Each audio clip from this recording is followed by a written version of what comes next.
Hello everyone, welcome to my YouTube channel.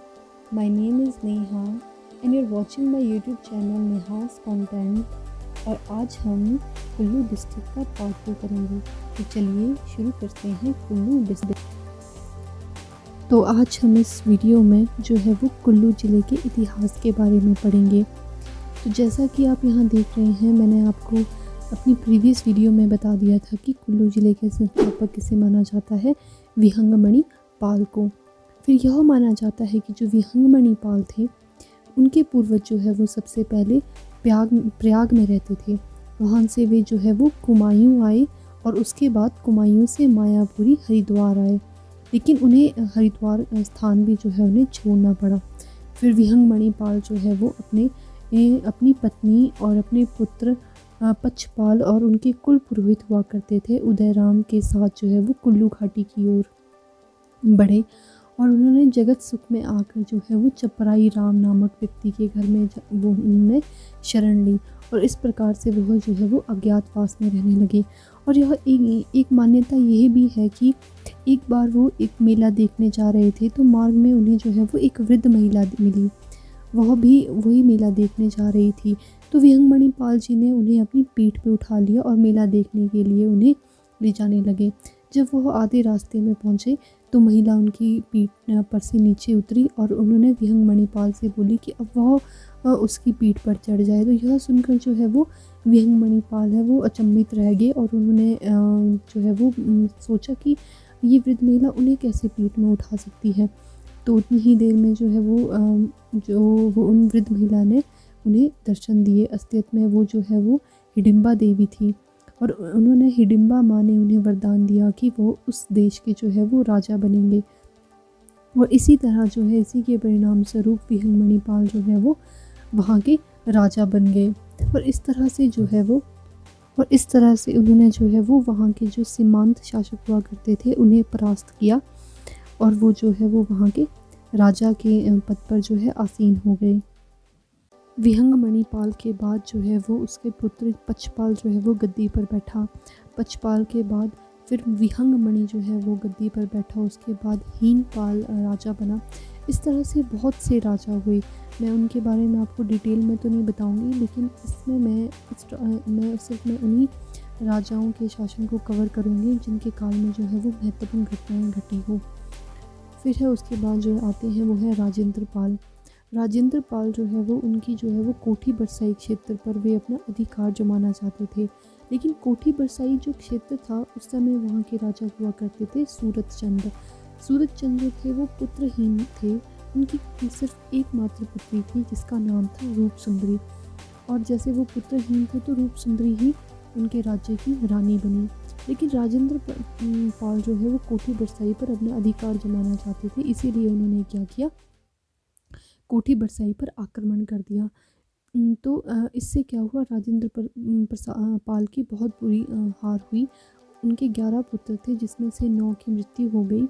फिर राजेंद्र पाल ने अंत में क्या किया, अपने एक पुत्र को जो है वो संधि करने के उद्देश्य से उन्होंने उसे कोठी बरसाई क्षेत्र में भेजा और वहाँ की रानी जो है रूप सुंदरी ने भी उनके संधि प्रस्ताव को स्वीकार कर लिया। फिर अंत में क्या हुआ कि रानी और जो राजेंद्र पाल ने अपना पुत्र को संधि के लिए भेजा था उनके बीच में विवाह हो गया। तो विवाह के कारण जो है वो राजेंद्र पाल का जो है वो आधिपत्य जो है वो कोठी बरसाई क्षेत्र में पड़ गया। उसके बाद आए विशुद्ध पाल। विशुद्ध पाल ने जो है वो कुल्लू की राजधानी जगतसुख बनाई। फिर विशुद्ध पाल के बाद राजा बने विशुद्ध पाल। इन्होंने क्या किया, नगर पर अपना अधिकार किया और राजधानी को जगत सुख से लाकर नगर स्थापित किया। फिर विशुद्ध पाल के बाद राजा बने उत्तम पाल, द्विजपाल, चक्रपाल, कर्णपाल, सूरजपाल, फिर रुद्रपाल। फिर रुद्रपाल के शासन में क्या हुआ, रुद्रपाल के समय में क्या हुआ कि स्पीति के एक हिंदू राजा हुआ करते थे जिनका नाम था राजेंद्र सेन। राजेंद्र सेन ने कुल्लू पर आक्रमण कर दिया और उस पर अधिकार करके जो है वो रुद्रपाल को जो है राज कर देने के लिए उन्होंने बाध्य कर दिया। मतलब रुद्रपाल को जो है वो टैक्स देना पड़ता था। फिर रुद्रपाल के बाद है के बाद बने हमीरपाल, उनके बाद है प्रसिद्धपाल। लेकिन फिर प्रसिद्धपाल जो है वो उन्होंने क्या किया, उनके शासन में क्या हुआ कि उन्होंने राजा बनने पर उन्होंने कर देने से जो है वो इनकार कर दिया और स्पीति के राजा हुआ करते थे उस समय, चेतसेन को युद्ध में हरा दिया। प्रसिद्ध पाल के बाद जो है वो फिर दत्तेश्वर पाल जो है वो गद्दी पर बैठे। इनके समय में क्या हुआ कि उस समय जो है वो भरमौर जो चंबा के राजा उस समय हुआ करते थे, मेरुवर्मन। तो मेरुवर्मन ने क्या किया कि उन्होंने लाहौल की ओर से कुल्लू पर आक्रमण कर दिया। फिर दत्तेश्वर पाल भी अपनी सेना को लेकर रोहतांग की ओर से बढ़ा और दोनों सेनाओं में जो है वो बहुत ही भयंकर युद्ध हुआ। लेकिन इसमें क्या हुआ, दत्तेश्वर पाल की लड़ाई में जो है वो मृत्यु हो गई। फिर दत्तेश्वर पाल जो है वो कुल्लू के 31वें राजा थे। फिर उसके बाद उनके पुत्र हुआ करते थे। अमरपाल जो है वो उन्होंने सेना का नेतृत्व किया। दत्तेश्वर पाल के बाद जो है वो जरेश्वर पाल जो है वो राजा हुए। इनके काल में क्या हुआ कि जो उस समय जरेश्वर पाल के समय में चंबा का राज्य हुआ करते थे लक्ष्मी वर्मन। लेकिन लक्ष्मी वर्मन के समय में क्या हुआ कि एक तो वहाँ पे बहुत उनके जो चंबा में एक तो महामारी फैल गई और उन बहुत सी तबाही हुई। तो इसी का ही फ़ायदा जो है वो जरेश्वर पाल ने उठाया और जरेश्वर पाल ने क्या किया कि एक सही समय देखकर बुशहर की रियासत से भरमौर की सेनाओं को कुल्लू में मार गिराया। उन्होंने क्या किया, जितनी भी चंबा की जो सेनाएं थी, चंबा का नाम को भरमौर से भी जाना जाता है, जितनी भी भरमौर की सेनाएं थी उनको जो है वो कुल्लू में उन्होंने मार गिराया। और इस तरह से जरेश्वर पाल ने फिर से कुल्लू को क्या है वो उन्होंने अपने अधिकार में कर लिया। और उनके बाद भी जरेश्वर पाल के बाद भी बहुत से जो है वो राजा कुल्लू के सिंहासन पर बैठे। जैसे कि प्रकाश पाल हुए, उसके बाद फिर तपेश्वर पाल हुए या परम पाल जो है वो गद्दी पर बैठे। फिर कुल्लू के शासक हुए नारद पाल। नारद पाल जब कुल्लू के शासक मतलब राजा हुआ करते थे तो उसी समय जो है वो भरमौर के राजा जो है साहिल वर्मन हुआ करते थे। साहिल वर्मन की सेना कुल्लू पर आक्रमण करके मनाली तक बढ़ती गई। मतलब साहिल वर्मन ने जो चाहा कि वो कुल्लू पे दोबारा से अपना अधिकार स्थापित कर ले, तो उन्होंने क्या क्या किया, अपनी सेना को मनाली की तरफ से कुल्लू की तरफ को भेजा। और उनकी सेना ने मजाना कोट नामक एक गांव है, वहाँ पे क्या है उन्होंने अपना एक दुर्ग स्थापित करा। नारद पाल और साहिल वर्मन के बीच जो है वो युद्ध काफ़ी लंबा चला। आई थिंक ये युद्ध जो है वो 12 वर्ष तक चला। फिर एंड में क्या हुआ, इन दोनों ने आपस में सुलह कर ली। लेकिन कुल्लू के राजा ने वे चाहते थे कि ये जो भरमौर की सेना है वो पूरी तरह से उनके देश छोड़ के जो है वो चली जाए। तो उन्होंने क्या किया, आक्रमणकारियों को खदेड़ने के लिए उन्होंने एक योजना बनाई और वे अपनी इस योजना में सफल भी हुए। और क्या हुआ, जितने भी भरमौर के सैनिक थे वे उनकी योजना को देखकर वो वहाँ से भाग निकले। तो इस तरह से उन्होंने अपनी गद्दी को बचाया। तो उसके बाद भी नारद पाल के बाद भी बहुत से जो है वो राजा हुए जिन्होंने राजगद्दी को संभाला। जैसे कि नरोत्तम पाल हुए, शीश पाल हुए, भूपाल हुए। ये सभी राजा जो है वे नारद पाल के बाद राजा बने।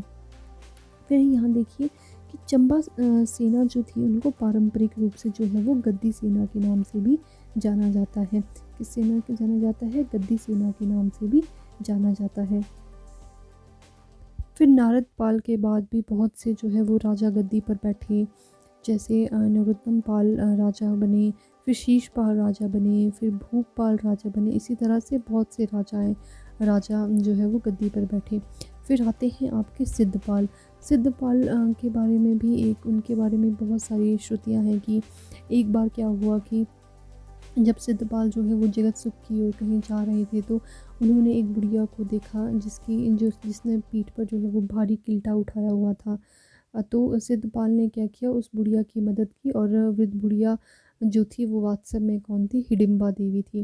तो हिडिंबा माँ ने जो है वो उन्हें अपने साक्षात दर्शन दिए और उन्हें वरदान भी दिया कि जहाँ तक उसकी दृष्टि जाती है वहाँ तक की सभी जो भूमि है वो उसकी हो जाएगी। इस तरह सिद्धपाल जो है वो उसके बाद जो लेकिन उनके समर्थक वहाँ पे ज़्यादा नहीं थे सिद्धपाल के, तो उन्होंने क्या किया, अपने आप को जो है वो बचाने के लिए वो एक ब्राह्मण के घर में जाकर उन्होंने एक शरण ली। फिर एक बार क्या हुआ कि जो ब्राह्मणी थी वहाँ पे, वो गाय को जो है वो बाहर चराने के लिए गई, तो उन पे जो है वो शेर ने हमला कर दिया। तो सिद्धपाल ने क्या किया, उस बाघ को मार गिराया और ब्राह्मणी की सहायता की। तब से जो है वो सिद्धपाल का फिर से नामकरण हुआ और उनका नाम जो है वो सिद्ध सिंह के नाम से वे प्रसिद्ध हुए। फिर इस तरह से जो है वो सिंह डायनेस्टी जो है वो उसके बाद जो है वो सिंह डायनेस्टी आगे चली। फिर जैसे सिद्ध सिंह हुए, उन उसके बाद जो है फिर बहादुर सिंह बने राजा, फिर राज सिंह राजा बने। फिर इस तरह जो है उनके सरनेम के आगे जो है वो सिंह लगता रहा। इस तरह से बहुत से राजा थे जो कुल्लू के समय में हुआ करते थे। तो अब अगला है कि हम देख लेते हैं कि जो प्राचीन काल में है जो कुल्लू रियासत है वो 7 वजीरियों में विभाजित हुआ करती थी। कितनी वजीरियों में विभाजित हुआ करती थी? 7 वजीरियों में विभाजित हुआ करती थी। जैसे कि परोल वजीरी हो गई, ये वजीरी रूपी हो गया, वजीरी लग महाराज हो गई, फिर वजीरी भगाल था, फिर वजीरी लाहौल, वजीरी लगसारी, फिर वजीरी सिराज। ये जो 7 मतलब पार्ट्स में डिवाइड था कुल्लू।